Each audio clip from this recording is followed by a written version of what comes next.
Hola, muy buenos días a todos. Bienvenidos nuevamente a un seminario más de la Academia de Ciencias Agrícolas. En esta ocasión tengo el gusto de presentar al maestro Cristian Aníbal Silva Ontiverios. Él actualmente es estudiante del doctorado en Ciencias en el Uso, Manejo y Preservación de los Recursos Naturales de nuestro SIGNOR en Campus Guaymas y el día de hoy tiene también preparada una presentación titulada Sistemas acuapónicos, retos y oportunidades. Antes de comenzar, voy a leer una pequeña semblanza del maestro Cristian, quien es de formación ingeniero biotecnólogo, egresado del Instituto Tecnológico de Sonora y posteriormente realizó estudios de maestría en Ciencias en Recursos Naturales por el Instituto Tecnológico de Sonora igualmente. Tiene experiencia laboral en diferentes laboratorios en el ámbito científico, como auxiliar de laboratorio de ecometeorología y estudios costeros en el Instituto Tecnológico de Sonora y como auxiliar de laboratorio de microbiología ambiental en el Sinvastab Campus Irapuato. Tiene varias publicaciones científicas y bastantes presentaciones en congresos nacionales e internacionales. Bueno, Cristian, muchas gracias por haber aceptado esta invitación a presentar un seminario y sin más te paso los micrófonos para que puedas comenzar con tu presentación. Muchas gracias igual por la invitación. Y bueno, como mencionaron, mi nombre es Cristian Aníbal. El tema que les voy a hablar es sistemas acuapónicos y retos y oportunidades, porque vamos a hablar de una forma general. Como mencionaron, estoy realizando el doctorado en la unidad Guaymas, aunque mi trabajo realmente no está relacionado con el sistema de acuaponía. Es un tema que me gusta, lo hago por hobby, lo he hecho en laboratorio un poco, y pues me hicieron la invitación y pues aquí andamos. Y igual si en algún punto se deja de escuchar o se traba, por favor me lo indican. Gracias. Y ahí cambié de diapositiva, ¿sí se cambió? Sí, adelante. Esperemos que sí. Gracias. Entonces, esta diapositiva o esta información creo que es una información que normalmente se usa cuando se va a empezar a hablar de algún sistema productivo, ¿verdad? En el 2010 se proyectaba que para el 2050 vamos a tener una población de alrededor de 9 billones de personas. Aquí vemos que en este punto, en 2023, estamos un poco por encima de lo que se ha proyectado. Se proyectaba que estuviéramos por abajo de los 8 billones y ahorita ya pasamos un poco esa cantidad. Sin embargo, aquí otro dato rescatable es, pues tal vez sí lleguemos un poco por arriba, pero vamos a estar cerca de los 9 billones, tal vez 9.5 de los nuevos proyecciones. Sin embargo, también se menciona que para poder alimentar a toda esta población, se hace un estimado que cada individuo consume o consumimos entre 3.000 y 3.100 calorías en promedio, unos más, unos menos, y entonces con esto se realiza una proyección de para toda esta población será suficiente los recursos naturales que tenemos para poder alimentarlas. Y en algunos cálculos que también se ha realizado, pues se piensa que sí, que para el 2050, para toda esta población, se tienen tierras y recursos disponibles para poder utilizarlos. Entonces, sí sabemos que tal vez el riesgo o la seguridad alimentaria no es por toda la población que vamos a tener, porque los recursos naturales los vamos a tener, tenemos toda la tierra necesaria para poder suplir esta demanda. Entonces, ¿qué es el problema que nos debemos de enfocar? Básicamente es hacer más con menos, es decir, hacerlo de una forma sustentable, poder utilizar todos estos recursos que tenemos, pero sin comprometer los recursos para las futuras generaciones.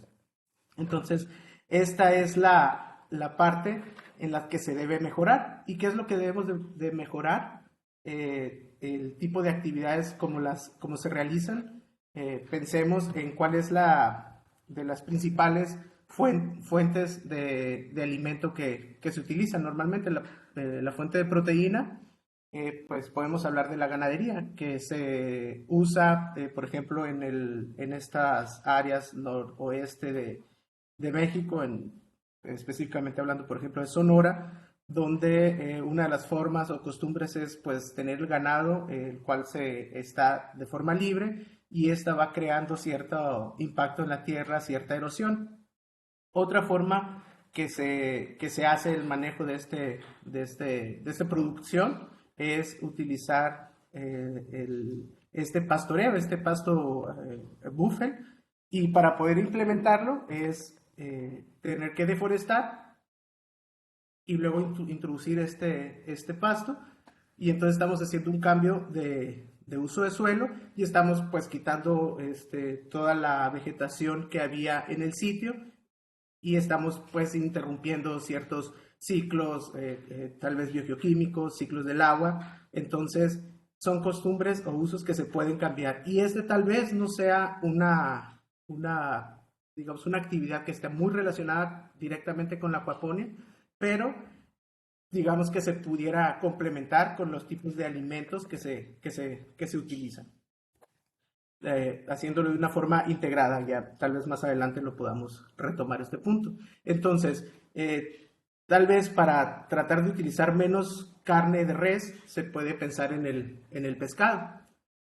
¿Y qué es lo que sucede con el pescado? El pescado, que también es fuerte, rica de proteína, pues también ha llegado a un punto donde se está utilizando, sobreexplotando, digamos, algunos de los recursos. Tanto se ha utilizado este tipo de pesca extensiva, que algunas comunidades, algunas especies han estado al borde de la extinción, incluso algunos se han extinto.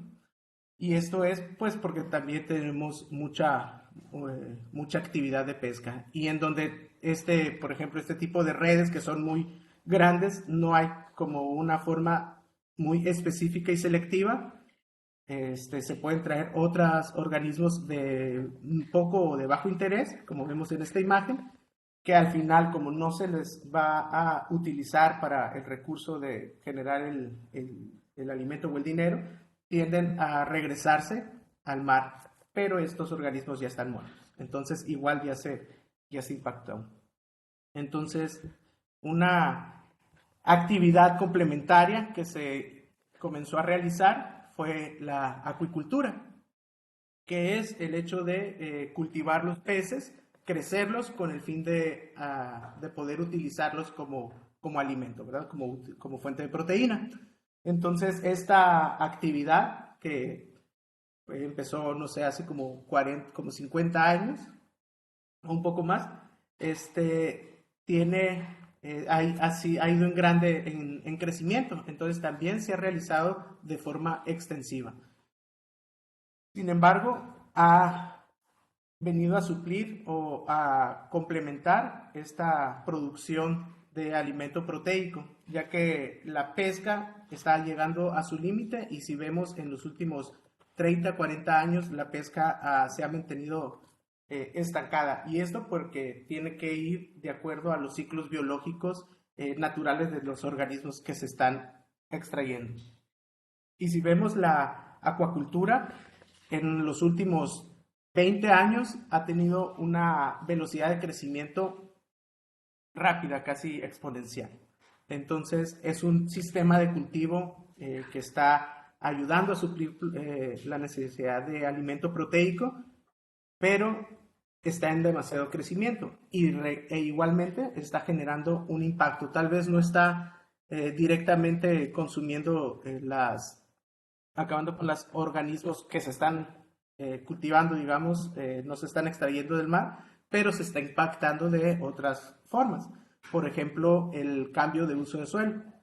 Se dice que para 1 kilogramo de pez aproximadamente se cambian 2 metros cuadrados de suelo, se están utilizando 2 metros cuadrados. se utilizan alrededor de entre 3,000 y 21,000 litros de agua. Tal vez el rango se escucha o sea, es muy amplio, porque hay sistemas que están en recirculación, hay sistemas que están completamente abiertos, que conforme va entrando el agua, va saliendo. Entonces, dependiendo del tipo de organismo que hablemos, del tipo de pescado, es el tipo de sistema que se utiliza. Pues también utiliza mucha energía, está utilizando entre 1,2 y 2 kilogramos de alimento por cada kilogramo de pez que se usa, y tiende a también generar residuos sólidos y genera de 1,5 kilogramos aproximadamente por cada kilo. Entonces son varias las formas en las que la actividad acuícola también está impactando. Otro, pues, que vemos aquí en la imagen es que se rompe con el flujo, tal vez, de agua, y con la vegetación que hay, sobre todo en las áreas costeras. Y la agricultura, disculpe. La agricultura, como ya sabemos, pues también tiene su impacto, principalmente el cambio de uso de suelo, y hay cientos o miles de hectáreas que se utilizan para el cultivo. Como podemos ver en estas imágenes, tal vez en esta se ve un poco más como de paisaje, se ve bonito el cultivo verde, y al final las montañas, hasta poético se ve esta imagen. Sin embargo, sabemos que no siempre está el cultivo. Entonces, en algún punto, todo este cultivo, cuando ya se cosecha, se puede ver de esta forma. Entonces, realmente, cuando lo vemos así, vemos el impacto que se está generando. Podemos ver que tal vez sea suelo con 0% de materia orgánica. Vemos que se interrumpen ciclos biogeoquímicos en el suelo, ciclos del agua. Y aquí en esta imagen, no sé si sea el punto, pero me gustó este color que se ve negro, porque hay lugares, como por ejemplo en el Valle del Yaqui, que hay una mala práctica que se sigue haciendo, que no se debería hacer, y es que al final del cultivo, sobre todo el trigo, se tiende, en lugar de volver a trabajar la tierra, una forma rápida es quemarla. Queman todo el campo para quitar la vegetación y poder seguir a meter el siguiente cultivo. Entonces, eso también pues mata toda la materia, todos los microorganismos, que hay en el suelo. Entonces, definitivamente cualquier sistema productivo que tenemos, que pensemos, estamos utilizando nutrientes, estamos utilizando energía, combinado con los recursos que hay en el sitio, como el agua o el uso del suelo, y sí tenemos nuestro alimento, pero generamos algunos desperdicios en ese proceso. Entonces, aquí es donde hay tenemos que hacer pensar en qué tipo de producción se necesita. Se necesita algo que dé un valor ambiental, que también piense en el valor social que debe de tener, tanto en ayudar y poder acercarlo a las comunidades, y que sea un alimento que sea, digamos, asequible para todas las comunidades, porque de nada sirve poder crear un sistema que sea completamente amigable con el ambiente, si para poder que sea redituable y poder mantener ese sistema productivo, tengo que venderlo 3 veces más que el precio de la agricultura tradicional, pensemos. Entonces, ¿para quién iría dirigido? No podría ser para cualquier estrato social. Entonces, se tiene que pensar en en estos 3, digamos, puntos, para poder crear y poder alimentar a todos estos 9 billones, 10 billones de personas sin comprometer nuestros recursos. Y es aquí donde se necesitan estas nuevas tecnologías que tengan mayores rendimientos, pero sin incrementar el uso de fertilizantes, pesticidas, agua y el espacio. Es aquí donde la acuaponía tiene, digamos, una gran área, o una área de oportunidad de desarrollo y de crecimiento. Y la acuaponía es, en palabras simples, es la fusión de la acuacultura con la hidroponía. Se mezclan, se unen para poder tener estas dos producciones. ¿Y cómo es que se unen o cómo es que se integran este sistema? Aquí tenemos esta imagen gráfica, esta imagen conceptual, digamos, por un lado tenemos el cultivo de peces, que puede ser todos los peces todos los organismos que se hayan logrado crear en cultivo, en acuicultura, como tilapia, bagre, carpa, pez gato, langosta, pueden ser tanto de agua dulce o agua salada. Tenemos en otra parte nuestro cultivo de plantas, que pueden ser hierbas, pueden ser hierbas aromáticas, perdón, hortalizas, plantas acuáticas, flores. También se han utilizado muchos tipos de plantas. Básicamente, si se ha podido lograr en hidroponía, se puede lograr en acuaponía. ¿Y por qué funciona? Funciona porque tanto los macro y micronutrientes de ambos organismos son muy similares las necesidades nutrimentales. Podemos decir que en el caso de la planta, o sea, todo viene para el pez, todo viene en el alimento. Para la planta, el carbono, el hidrógeno y el oxígeno proviene del agua y del CO2 atmosférico, y el resto proviene del alimento que se le da a los peces y que queda en el agua. Entonces, pero, ok, decimos que están los peces, plantas, y se complementan con los nutrientes, pero, ok, vayamos un poco más despacio con esta figura conceptual, este diagrama conceptual de cómo es que fluyen los nutrientes en un sistema acuapónico. Vayamos siguiendo principalmente el nitrógeno, que es de los nutrientes más presentes. Entonces, se da la alimentación al pez mediante, pues el alimento va a tener proteína y pues, nutrientes esenciales. Se dice que, de forma general, 1 kilogramo de alimento que se le da al pez tiene 60-80 gramos de nitrógeno, unos 11 gramos de fósforo y alrededor de 400-450 gramos de carbono, del cual el pez solo asimila del 15 al 20% del nitrógeno, del fósforo el 50% y del carbón el 22%. Entonces estamos diciendo que aproximadamente de los 80 gramos de nitrógeno que entran, el 80%, 80-85% del nitrógeno no es asimilado por el pez. Esto queda de forma ya sea particulada por los sólidos que pueda producir el pez o el alimento no consumido, o en líquidos también por excretas del pez o que se haya solubilizado. Entonces, en el agua, en el medio nos queda alrededor del 80-85% de nitrógeno, el 50% del fósforo y un 25-28% de carbohidratos, carbono. Entonces, esa proteína, este alimento ya pasó por los peces, quedan altos contenidos de compuestos nitrogenados y otros nutrientes en el agua, y los microorganismos que están presentes en el sistema ayudan a la mineralización y biofiltración. Entonces, esto es todo un caldo de cultivo, tiene muchos nutrientes, tiene bastantes carbohidratos, entonces lo único que necesita es comer, buscar una buena área donde adherirse y empezar a crecer y desarrollarse. Entonces, los microorganismos básicamente lo que hacen es mineralizar todos estos nutrientes que están de una forma y lo transforman a una forma que sea asimilable para las plantas. Y pues es mineralización y se utiliza también como biofiltración para ambos, tanto para las plantas como para los peces.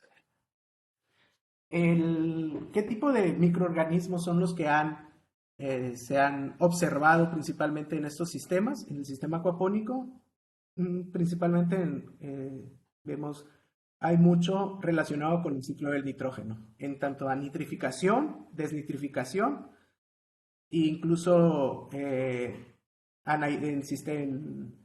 procesos anaeróbicos, porque puede haber ciertos rincones o ciertas partes anaeróbicas, o incluso se puede meter un bioreactor anaeróbico para los fines que se quiera con todos los nutrientes que hay.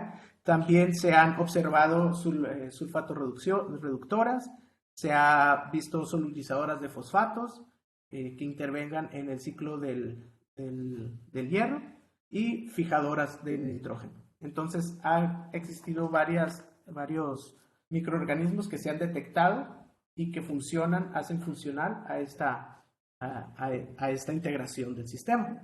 Entonces, tenemos el agua de nutrientes, pasan por los microorganismos, los cuales mineralizan y dejan, digamos, disponibles los nutrientes para las plantas,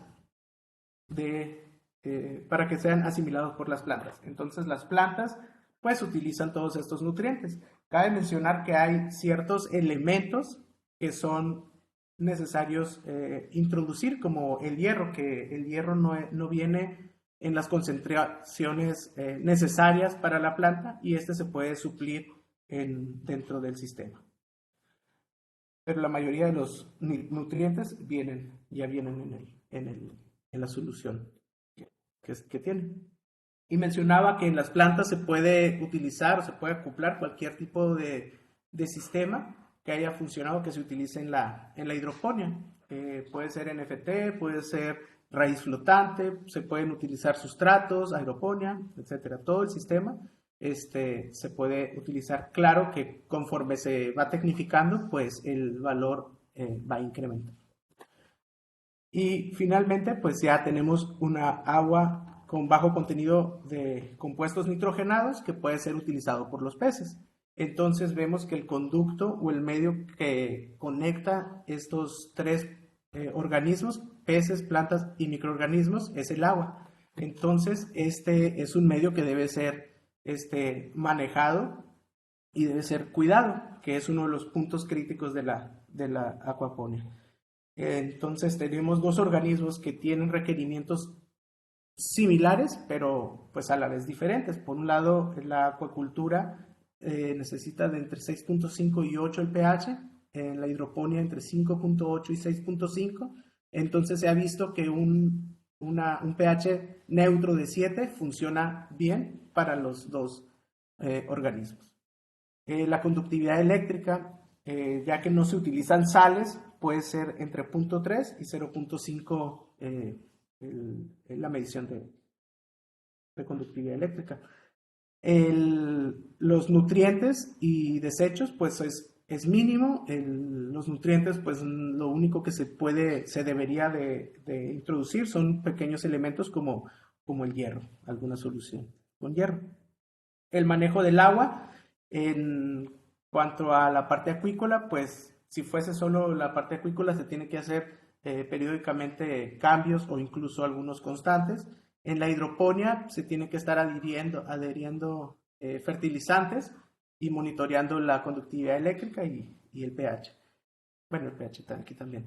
Y en la acuaponía se considera que como está en recirculación, pues tenemos pérdidas por evaporación, pero tenemos un buen rendimiento que vamos a ver más adelante por los litros de agua y porque estamos teniendo dos productos, entonces se tiene un buen manejo del agua. Y en cuanto a pesticidas, pensando en la parte agrícola, pues en acuacultura no aplica. En la hidroponía puede ser utilizada si es necesario.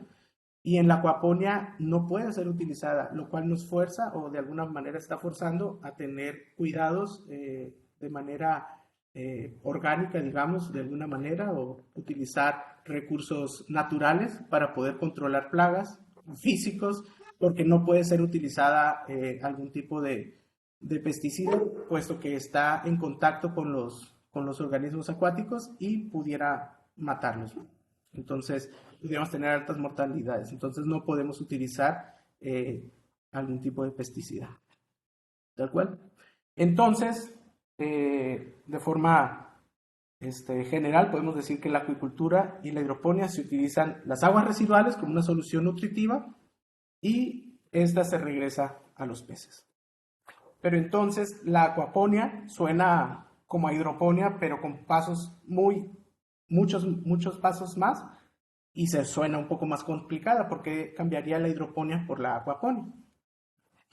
Entonces, si vemos en acuaponía y la hidroponía en la parte vegetal y en rendimientos son muy similares, aunque a veces en algunos experimentos que se han realizado muy puntuales se ha visto que se tienen mejores rendimientos en biomasa y en algunas ocasiones también en los frutos. En este experimento que se hizo en el 2019 vemos que en verano se tiene mejores rendimientos en aquaponia. En primavera están muy parecidos, aunque es levemente aquaponia por arriba, pero es muy bajo. En invierno también, aunque hay puntos donde la hidroponía sí, o con más que puntos con ciertas especies y variedades, se tuvo un mejor rendimiento. Entonces, son muy similares, aunque en algunos casos puntuales la aquaponia ha funcionado, ha tenido mejores rendimientos, pero no siempre. Entonces, si vemos la parte aérea, entonces entre hidroponía y aquaponia no hay tanta diferencia, pero en la parte de la raíz, la parte de abajo es donde sí hay una gran diferencia. En la hidroponía las raíces no son tan largas y en la aquaponia se ha visto, se ha reportado raíces muy, muy largas. Y esto se debe a, pues en la hidroponía se utilizan se utilizan soluciones nutritivas, inorgánicas. Entonces puede haber cargas bacterianas pocas, en comparación con la aquaponia, donde todo viene desde un sistema biológico, entonces viene con una alta carga de microorganismos, los cuales se colonizan en la raíz y en todas las paredes en las que pueden estar presentes. Pero una gran población se mantiene en la raíz y esto ayuda a que exista toda este intercambio de nutrientes y todas las simbiosis que podemos suponer o imaginar, ¿verdad? Que sabemos que ocurre cuando tenemos plantas y tenemos microorganismos, hay cierta simbiosis que se puede estar dando en cuanto a promoción de crecimiento o algún intercambio de nutrientes. Y como mencionaba, también otras partes, además de la raíz, se pueden adherir dependiendo del material, como en este caso que utilizamos como unicel. Entonces esto se hace como una película café y se hace un poco grueso y es donde estamos teniendo actividad microbiana. Y como vemos en que fue un experimento que no se tuvo el crecimiento y rendimiento deseado, sin embargo tuvimos una gran cantidad de raíz en estas plantas, aunque no se desarrollaron de forma adecuada. Otros rendimientos que tiene la aquaponia ya comparado con la agricultura tradicional, esto ya no es de una forma uno a uno. En este experimento sí fue pensado, se comparó en el mismo tiempo, en mismas condiciones, se comparó hidroponía contra aquaponia. En esta tabla solo estamos aquí observando qué se ha reportado. En la aquaponia se ha reportado hasta 300 toneladas por hectárea, comparada con la agricultura. En pepino, en berenjena, en diversos cultivos. En cuanto a otros cultivos como lechuga, que se ha utilizado mucho en aquaponia, se utiliza mucho por su rapidez en crecimiento. Entonces es de lo que más se tiene reportes en aquaponia y ya se tiene muy variado los rendimientos de gramos por planta. En cuanto a la eficiencia del agua, que es otra de las áreas oportunidad que tiene la aquaponia, es que al tener un sistema en recirculación, se puede tener como una mayor eficiencia. Estamos teniendo 2 productos por la misma cantidad de agua. Entonces, pensado con vegetales que pueden utilizarse hasta 37,000 litros de agua por cada $100 de producción, es como se encuentra esta referencia. En aquaponia se pueden tener hasta 394. Entonces, hay una gran oportunidad para crecimiento. Otra ventaja o nobleza que tiene el sistema es que no requiere un suelo en específico como la agricultura. Puede hacerse dentro de la ciudad, en edificios como vemos en esta planta, donde aquí tenemos toda la parte los cultivos.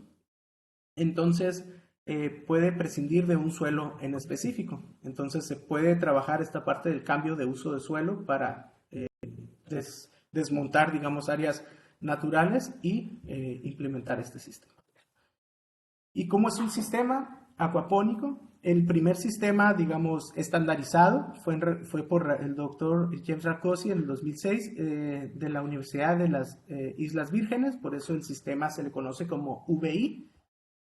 Tenemos una parte de nuestro estanque, tenemos una serie de filtros que lo que se desea es bajar la cantidad de material particulado para que quede toda la solución nutritiva lo más disuelto posible. Se pasa a nuestras camas de hidroponía, de aquí se regresa a un cárcamo donde se puede hacer las adecuaciones de nutrientes o de pH para de aquí ser regresado al sistema acuapónico y está en constante recirculación. Aquí vemos el sistema, vemos las 4 estanques, vemos estos como el clarificador, los filtros, y aquí vemos las camas como se ven en este sistema de acuerdo. Entonces, este es un sistema que está en constante recirculación. Llega el agua de un lado y va hacia el otro, como lo vemos aquí. Entonces, es un sistema acoplado. Pero en los últimos años se ha estado trabajando, se ha estado hablando de un sistema desacoplado. Es decir, tener nuestro sistema acuícola, aunque lo tengamos conectado, de alguna manera poder tenerlo desconectado y poder tenerlo solo en recirculación y en algún punto pasarlo a la parte hidropónica donde esta solución se va a estar utilizando. Esta tiene una ventaja en cuanto al manejo, porque en el caso de tener alguna contingencia con alguno de los dos cultivos, se puede realizar algún tipo de actividad. Por ejemplo, si se te infectan los peces, si tienen alguna infección, que es algo que a mí me sucedió en el trabajo de maestría, si introduces algún tipo de antibiótico o antifúngico, dependiendo de la infección que sea, vamos a dañar toda todos los microorganismos que existan y que estén en contacto con las plantas. Entonces, el hecho de tenerlo de alguna manera desacoplado es, si tenemos alguna contingencia, poder atacarla y ya en su momento pasar hacia la hidroponía. Entonces, el manejo, también manejos de temperatura, puede hacerse de una mejor manera, porque si nuestros peces necesitan una temperatura baja, pero nuestras plantas no pueden crecer o el crecer a esa temperatura crecen de una forma lenta, entonces este tipo de sistema nos ayuda a tener ese tipo de manejo.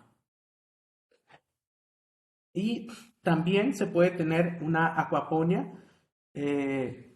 combinada con cultivo a cielo abierto, donde la acuacultura y la hidroponía, o sea, tenemos nuestro sistema que puede estar en recirculación y al final esta agua o los desechos que van saliendo se pueden pasar hacia la parte agrícola. Entonces es otra nobleza que tiene el sistema de acuaponía, es que se puede integrar a diferentes sistemas o diferentes formas. También pues se puede utilizar otro tipo de sistemas como paneles solares para poder generar la energía, porque como muchos de los sistemas funcionan por gravedad, es poco la cantidad de energía que se puede utilizar, bueno, dependiendo de la escala, obviamente. Entonces, ¿y cómo se puede implementar en diferentes escalas la acuaponía? Aquí vemos, digamos, a comunidades rurales este conocimiento se puede transferir o se puede utilizar y vemos cómo dentro del mismo estanque se utiliza este tipo de plantas que les están ayudando a bajar los nutrientes, las concentraciones de nutrientes en el agua y utilizan este producto como forraje. Se puede utilizar la acuaponía de forma ornamental. Esta relación que vemos es la cantidad de metros cúbicos de agua por área de cultivo. Entonces, para algo ornamental puede ser por cada metro, por cada metro cúbico de agua, 1 metro de cultivo.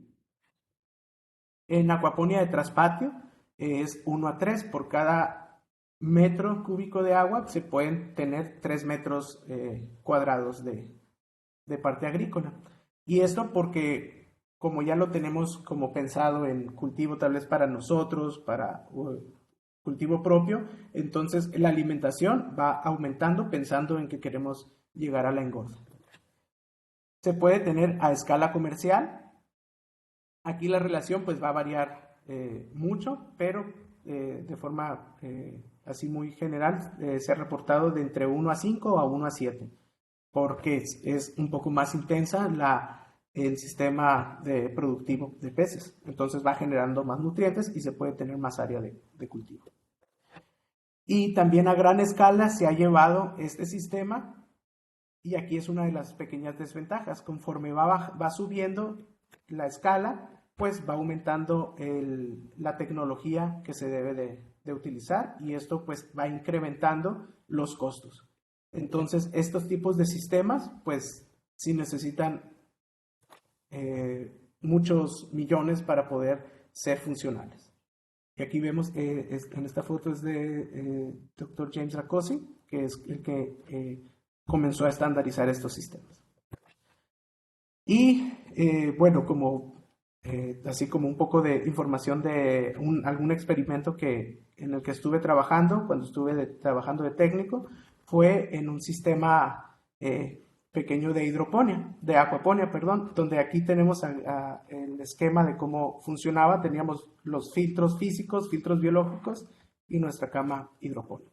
Y teníamos un estanque. El estanque era alrededor de 1,5 metros de diámetro, aproximadamente 2 metros. Y aquí vemos cómo estaba establecido.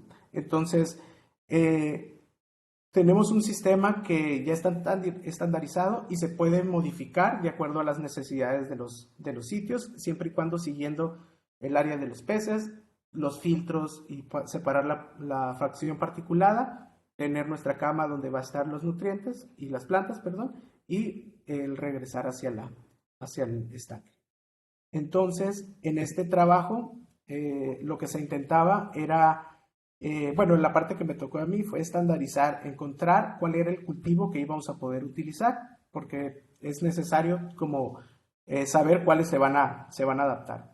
Se tenía tilapia, se trabajó con 3 variedades de lechuga, se trabajó con betabel, con acelga y con espinaca. Y la finalidad de ese trabajo era buscar bacterias nitrificantes y promotoras de crecimiento. Se evaluaron el crecimiento, biomasa y nutrientes, la dinámica de nutrientes en este sistema. En cuanto a las biomasas de los cultivos de espinaca, betabel y acelga, no se tuvo el crecimiento adecuado. No se adaptaron bien a las condiciones climáticas del sitio o del manejo del vivero, del invernadero. Entonces no tuvimos los crecimientos como vemos aquí. No pudimos tener el crecimiento en estas 3 plantas. Por el contrario, en el caso de las lechugas, la romana, francesa y parris, tuvimos muy buen crecimiento. Se adaptaron a las condiciones del sitio y de los nutrientes. Tuvimos también buena tasa de crecimiento. Nuestra parte de las plantas, pues sí funcionaron, digamos, como vimos obviamente en la biomasa, se nota cómo fueron absorbiendo los nutrientes. En este caso se le dio seguimiento a los nitratos, y aquí vemos cómo durante el mes de cultivo estuvieron las entradas, los nutrientes se veían un poco más altos que en las salidas. Entonces sí tuvimos ese seguimiento de ver dónde teníamos más nutrientes. Y el control del pH y la conductividad eléctrica pues estuvieron fluctuando entre 7 y 8. Entonces, para cerrar, digamos, esta plática, podemos decir que los sistemas acuapónicos tienen un área de oportunidad grande para combatir algunos retos en el sector agrícola, principalmente por la habilidad de tener buenos rendimientos con una adición mínima de nutrientes, y al mismo tiempo se reducen las descargas y pérdida de agua de la acuicultura. Y muchas gracias. Si tienen alguna pregunta o comentario.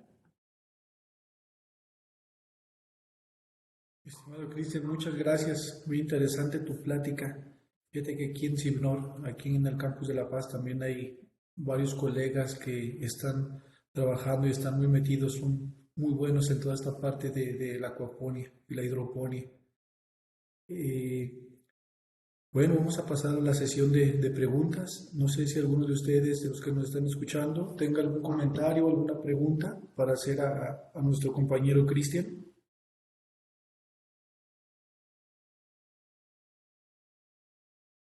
Eh, Adelante, doctora. Pues sí, doctora Vilchis, si gusta Sí, abrir María su Concepción micrófono. Lora Vilchis. Sí, ¿me Sí, oyen bien? adelante. Bueno, Sí, adelante. muchas gracias por tu seminario, muy interesante, muy didáctico, con muy buena sonido y todo. Me gustó mucho, porque también yo no estoy metida en ese campo, pero bueno, fue muy interesante. Yo te quiero preguntar cuáles son las principales limitantes que ves en estos sistemas y tú qué piensas, cómo se podrían mejorar. A ver, yo veo alguno, pero primero mejor dímelo tú. Gracias. Ok, gracias. Uy, creo que el escalamiento, porque, bueno, empezando porque se tiene el conocimiento que se debe tener, pues estamos hablando de 2 o incluso 3 organismos, estamos hablando toda la parte técnica que se debe conocer sobre las plantas, toda la parte técnica y de manejo de los peces, y también tomar en cuenta el conocimiento que se debe tener sobre la parte microbiana. Entonces, el manejo de estos tres es un poco, pues, es tedioso, es complicado, es más complicado que comparar con solo hablar de agricultura o de acuicultura. El escalamiento, llevarlo desde un sistema pequeño y como ir incrementando la producción, el incremento de todas las infraestructura también es como un reto que se puede, que se debe pues tomar en cuenta. Y se puede contrarrestar pues utilizando pues, no sé, herramientas que se vaya creciendo en la parte ingenieril en tecnologías. No sé, tal vez el manejo, metiendo toda esta nueva parte de sensores o de cosas remotas, de alguna manera eso puede ayudar a, aunque se incrementa en la, digamos, en el dinero que tienes que invertir en la inversión, tal vez a largo plazo te va a ayudar a bajar costos en cuanto al manejo. Pero yo creo que uno de los grandes retos es el manejo y el escalamiento a sistemas mayores de producción. Ok. No sé si por ahí Sí, por respondí ahí o... creo que sí. Sí, oye, yo una pregunta, porque alguna vez vi una raíces, ¿no? Y bueno, Ujú. el problema era que tenían muchas cianobacterias. Entonces las cianobacterias, pues también es un problema, ¿no? Las cianobacterias, ¿cómo es este problema? ¿Es recurrente a veces y cómo lo podrían resolver? Porque en ese caso era muy exagerada el crecimiento de las cianobacterias. Y dije, ay, bueno, pues esto está bien aislado, tienen fuentes luminosas. Decían que sí, pero me extrañó que sí estaba aislado, pero me extrañó el crecimiento tan exuberante de las cianobacterias que estaban incluso bloqueando las raíces, ¿no? Completamente invadidas. No sé, se me hizo que, Ujú. bueno, así como estas, pues pueden crecer otras microalgas, ¿no? Porque pues es un medio común para ellas también. Ok, eso es todo. Ah, sí, sí, ese control, como mencionaba, la parte microbiana es importante. Sí, de hecho, en la imagen vemos que en la parte acuícola está tiene un domo, más allá de por el agua, es para cuidar la radiación. Se debe cuidar mucho el crecimiento de algas y, por ejemplo, en los sistemas que vimos casi siempre están tapados. Si es de raíz, debe ser algo grueso para evitar que entre luz. Y, o sea, pensando en cianobacterias o en microalgas, evitar la entrada de luz lo más posible.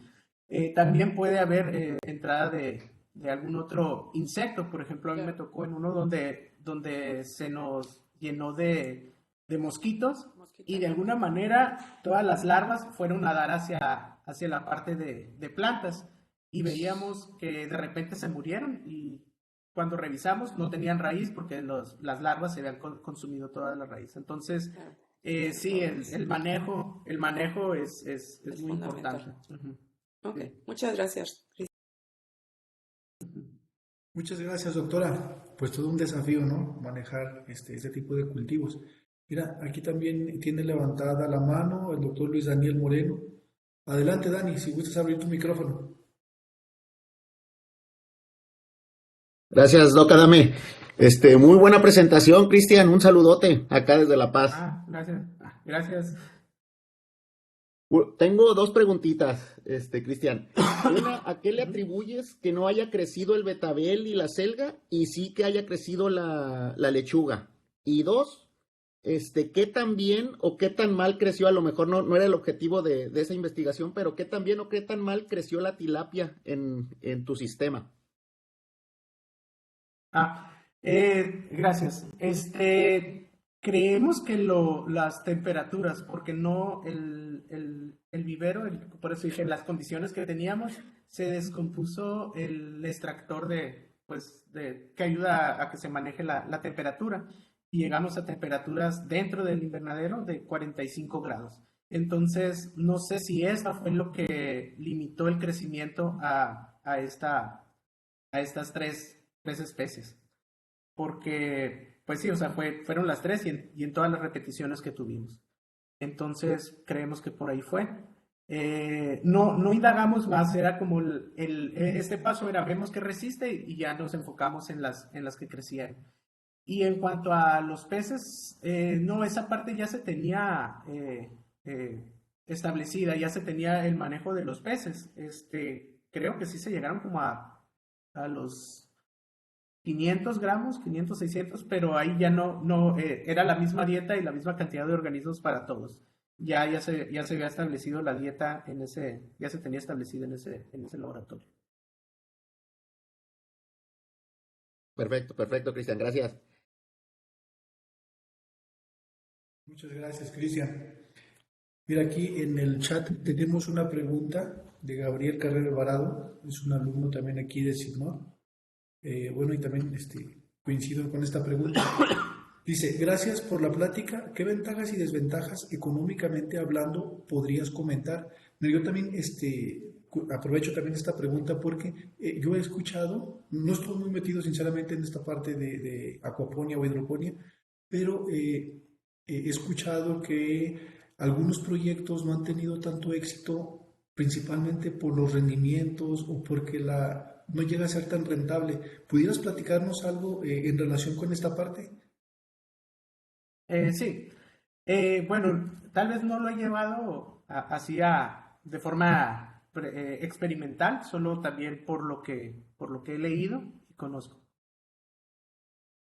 Ay, se trabó. ¿Sí me ven? Sí, ya. Adelante. Sí. Sí, se tiene esos problemas. Sí, la inversión es alta, es grande. O sea, tal vez para algo de hobby o de traspatio no es tan alto y porque el manejo, pues, si tienes 10 plantas y tienes algún problema, pues no te puede tanto, ¿no? Pero sí, ya para llevarlo a escala comercial, digamos no a gran escala, a escala comercial, la inversión es bastante y es un riesgo alto. Si se logra tener los rendimientos que con un buen manejo, sí se ha visto, o bueno, sí se proyecta que se tiene un buen retorno o una buena inversión. Pero el riesgo sí es alto. Por eso creo yo que no se ha dado tanto a gran escala, como vemos gran escala de invernaderos, ¿verdad? De tomate, de fertirriego, o sea, o muchos otros aquí en Sonora sí hay varios invernaderos grandes que vemos en cultivo de hidroponía. Entonces, el riesgo sí es alto porque estamos manejando dos cultivos. Entonces, pues sí es un poco riesgoso. Si se logran los rendimientos que se han tenido a escala baja o a media escala, sí es muy redituable. Pero el riesgo, pues casi nadie quiere tomarlo. Pues sí, ¿no? Porque ya involucra mucho dinero. Sí, hablamos de millones, sí, de una Ujú. inversión de 5 millones, 6, entonces sí es mucho. Sí, así es. Bueno, mira, parece que aquí en el chat también hay otra pregunta de Héctor Alafita Vázquez. Dice, felicidades por el seminario. ¿Existe algún balance del impacto en el consumo de energía eléctrica o alguna comparación entre este impacto? Ya que a pesar de que mencionaste que el consumo de energía es bajo, este es un factor de impacto ambiental bien documentado, además de que a gran escala podría ser un factor limitante. Gracias. Sí, muchas gracias. Sí hay, pues no lo mencioné, ¿verdad? Porque pues es todo un tema muy interesante. No soy experto en esta parte de la energía, pero sí he visto, sí hay prototipos también de sistemas acuapónicos donde se trata de utilizar energía, pensando en energía solar. El problema con este tipo de energías renovables, pues es que no tenemos el mismo sol en todas partes. No, o sea, no es lo mismo hablar de un sitio como en Sonora, donde tenemos sol la mayor parte del año, a pensar en un sitio como, no sé, en Mérida, donde llueve casi todo el año. Entonces el hecho de utilizar este tipo de energías renovables no puede funcionar igual. Entonces, sí es algo que digamos, desarrollar, porque sí es bajo el consumo, pero sí hay. Se necesitan bombas, se necesitan aireadores, y si es un poco más cerrado, se necesitan lámparas, ventiladores. Entonces, sí hay mucho consumo eléctrico. Es bajo, pensando en otros sistemas, pero sí hay una gran cantidad de consumos que se puede lograr con energías renovables, pero pues se tendría que hablar muy específicamente del punto y hacer una evaluación. Pero sí hay estudios que han propuesto qué tipo de energía aquí en México y en dónde se pueden utilizar. Ujú. Pero sí es una parte importante que se debe tomar. Muchas gracias, Cristian. Mira, aquí el doctor Enrique Troyo pone algunos comentarios en el chat. Dice, estos son sistemas tecnodependientes. El alimento balanceado también es muy caro y conjuntamente con el costo del consumo eléctrico parecería que no es costeable. Los sensores y bombas, aerosoles y aireadores igual. ¿Qué se va a recomendar para el productor rural? Sí, yo creo que tiene varios retos, ¿no? Definitivamente el desafío que tenemos con la alimentación, con la soberanía alimentaria es complicada, ¿no? Por todo este tipo de cosas que menciona, por ejemplo, también el doctor Enrique Troyo.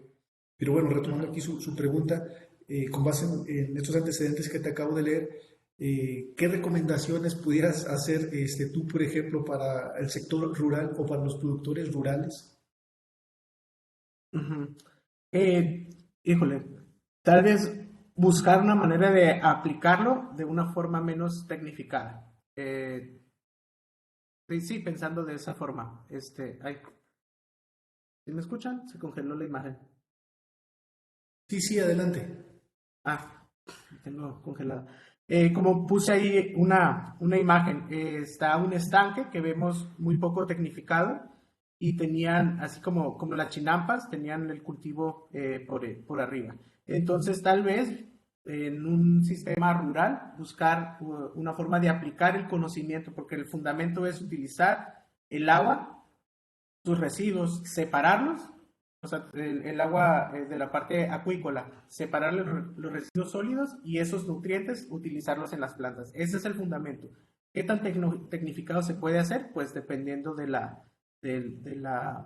oportunidad monetaria que se tenga. Pero se puede hacer diseños por gravedad, algún tipo de filtro mecánico y pues tratar de utilizar una bomba. El sistema de James Rakosi, claro, era en un sitio como tropical, solo tenía una bomba de medio caballo. Todo lo demás era pura gravedad. Entonces, buscar la forma de poder tener. Y como todo está en movimiento, no tenía aireadores porque toda la aireación era por el golpe. Claro, pues esto también implica manejo de la parte acuícola, de qué tanto oxígeno va a tener, pero pues se puede aplicar, buscando la manera de aplicar el conocimiento, esta base de tener la parte acuícola, separar la parte particulada y utilizar la solución nutritiva. Sí, así es, pues muchas gracias, Cristian. Yo creo que pues es parte de la investigación, es parte de los problemas con los que nos vamos a topar y pues para eso estamos estudiando, ¿no? Qué bueno que salgan a la luz todos estos desafíos y tenemos que afrontarlos porque es un problema real, es un problema que ya nos alcanzó esto de la alimentación, el agua, el cuidado del agua y no nos queda de otra más que echarle los kilos entre todos para solucionarlos. Así es. Bueno, ¿alguien más? ¿Nos queda tiempo para una pregunta o algún comentario?